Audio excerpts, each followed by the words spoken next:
тем временем связано очень много событий, которые остались где-то в глубине моей души. Помню, как противник обстреливал населенный пункт, причем бил хаотично, как обстрелы ведутся в Белгороде. Вот, даже мы там стояли, но били не по нам. Били хаотично, били по домам.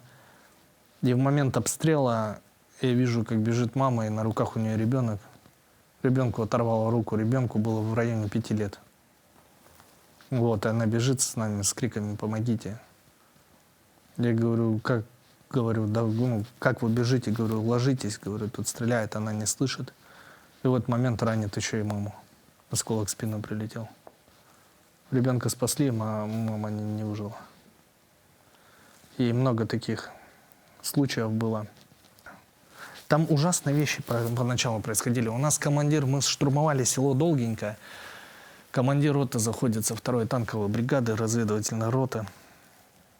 Заходит в село со своей группой, у него получилось войти на первую улицу, начинает атаковать, и в этот момент у них атака захлебывается, они попадают в окружение, и все, а мы прорваться не можем никак. Нас везде закрывают, ни на технике, ни пешком. Пешком открытый участок был 700 метров, и там 2 пулеметные точки просто выкашивали жестко. И в этот момент, когда мы штурманули село, через 3 дня мы находим сгоревшего командира роты с связанными руками и ногами на костре, и рядом вот так вот стулья. Так люди не поступают.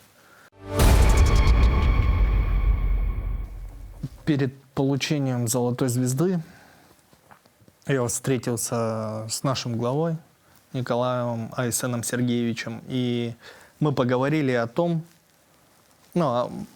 просто разговоры были о важном, и в конце разговора он сказал то, что есть такая программа «Время героев», можешь туда подать заявку. Я посмотрел, что за проект, и все, начал сдавать тесты, сдал эссе. Потом уже звонки начались с РАНХИКСа, с администрации президента. Ну, в общем, прошел отбор. Отбора я проходил половину на гражданском, когда был в отпуске, половина уже, когда вел боевые действия.